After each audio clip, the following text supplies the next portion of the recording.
The Black Dahlia Murder. A deep dive into America's most mysterious cold case.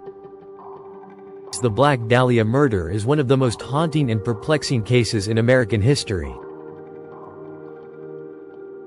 On January 15, 1947, the dismembered body of Elizabeth Short, a young woman with Hollywood dreams, was found in Los Angeles, California. The gruesome nature of the crime, coupled with its unsolved status, has left a lasting mark on popular culture and true crime lore. This script explores every aspect of the case: Elizabeth's life, the investigation, suspects, and enduring theories. Elizabeth Short, the woman behind the Black Dahlia early life and family struggles. Elizabeth Short was born on July 29, 1924, in Hyde Park, Massachusetts, to Cleo and Phoebe Short. The family's seemingly stable life took a drastic turn during the Great Depression. In 1930, Cleo's car was found abandoned near a bridge, leading authorities to assume he had committed suicide. However, Cleo had simply left his family, relocating to California and starting anew. Raised by her single mother in Medford, Massachusetts, Elizabeth faced financial struggles and a desire for a better life. She was remembered as a beautiful, shy girl who dreamed of escaping to the glamour of Hollywood. Teenage years and health challenges. Elizabeth endured significant health issues. She suffered from chronic bronchitis and had an early operation to treat severe lung problems. These challenges forced her to spend winters in Florida with family friends, where she became known for her charm and striking appearance. Moved to California in 1942, Elizabeth reconnected with her estranged father and moved to Vallejo, California, to live with him. Their relationship was strained, and she soon left, embarking on a transient lifestyle across California. Elizabeth pursued modeling and acting but struggled to gain a foothold in the competitive Hollywood scene. Love life and tragedy. Elizabeth was romantically linked to several men, many of them servicemen. A significant relationship was with Major Matthew Michael Gordon, Jr., an Army Air Force officer who proposed to her in 1945. Tragically, Gordon died in a plane crash before they could marry. This loss was a turning point in her life, intensifying her vulnerability. Final days. Elizabeth. In early January 1947, Elizabeth was living in San Diego, staying with a friend, Dorothy French.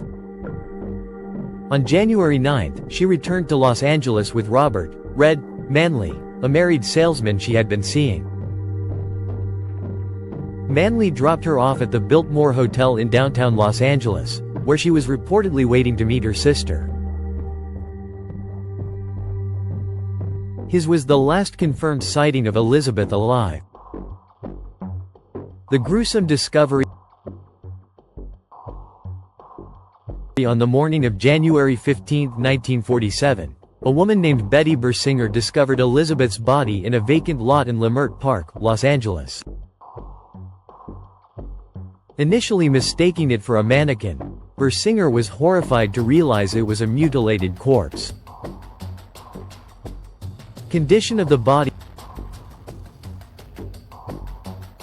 The scene was grotesque and meticulously staged. Elizabeth's body was severed at the waist using a surgical technique known as a hemicorporectomy, taught in medical schools in the 1930s. Her face bore the chilling, Glasgow smile, with her mouth slashed from ear to ear. Her body was completely drained of blood, leaving her skin pale. Her intestines were tucked neatly beneath her buttocks. The upper and lower halves of her body were posed at a distance, with her arms raised above her head and legs spread apart.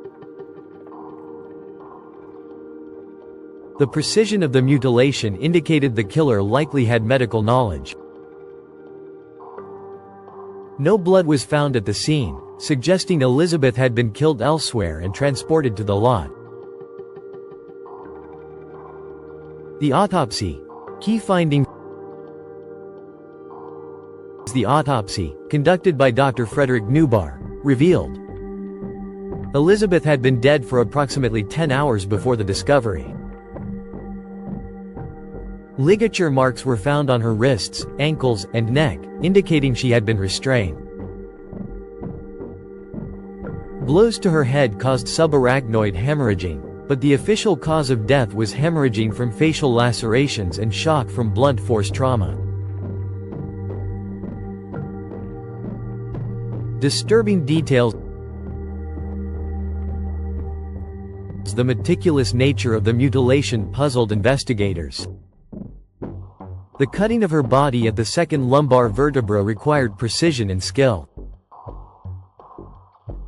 Additionally, the killer's effort to stage her body suggested a motive beyond mere violence, perhaps a statement or a psychological compulsion.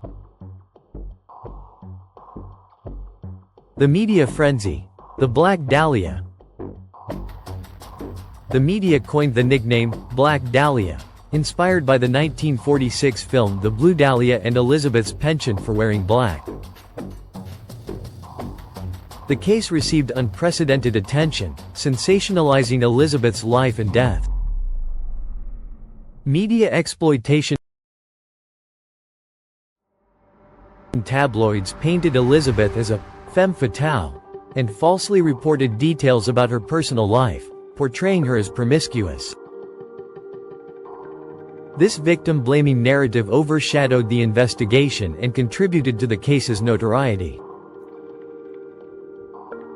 The investigation. Initial leads. The LAPD received a flood of tips, but the investigation was chaotic. A handwritten letter, believed to be from the killer, was sent to police, taunting them and claiming responsibility. Elizabeth's belongings, including her birth certificate and photographs, were mailed to the media by someone claiming to be her murderer. Suspects.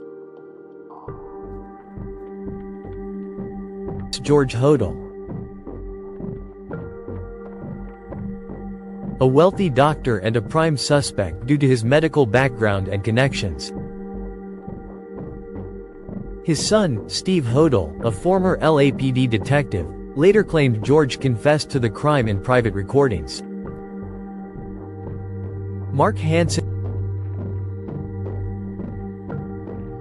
a nightclub owner and friend of Elizabeth, Hansen was investigated after her belongings were found in his possession. Walter Bailey, a surgeon who lived near the crime scene and had personal ties to Elizabeth. His medical expertise matched the killer's methods. Red Manley, the last person confirmed to have seen Elizabeth alive. Manley passed multiple polygraph tests and was eventually cleared. The challenges of the case. The media frenzy interfered with police efforts, creating a circus-like atmosphere. A lack of advanced forensic technology in 1947 limited evidence collection and analysis. Over 500 suspects were investigated, but no charges were filed. Theories and legacy. Theories. The case has inspired countless theories, including serial killer theory. Some believe Elizabeth was the first victim of a budding serial killer. Cover-up. Others suggest the killer was protected due to wealth or influence, explaining the case's lack of resolution. Pop culture influence. The Black Dahlia Murder has influenced films, books, and television shows, including James Ellroy's novel The Black Dahlia and the subsequent film adaptation. The unsolved mystery. The Black Dahlia Murder remains unsolved despite decades of investigation and public fascination. The case symbolizes the dark side of Hollywood, a place where dreams can turn into nightmares. Elizabeth Short's tragic death serves as a reminder of the dangers of sensationalism and the human cost of unsolved crimes. The Black Dahlia case has captivated audiences for over 75 years. While the details of her death are gruesome, Elizabeth Short's story is one of humanity, a young woman with dreams, lost to violence. As we delve into such mysteries, let us remember the victims as more than just names in headlines. Please share and subscribe our channel. And keep watching. Stay tuned for more gripping cases on Plunge into Crime. Have a nice day and be secure.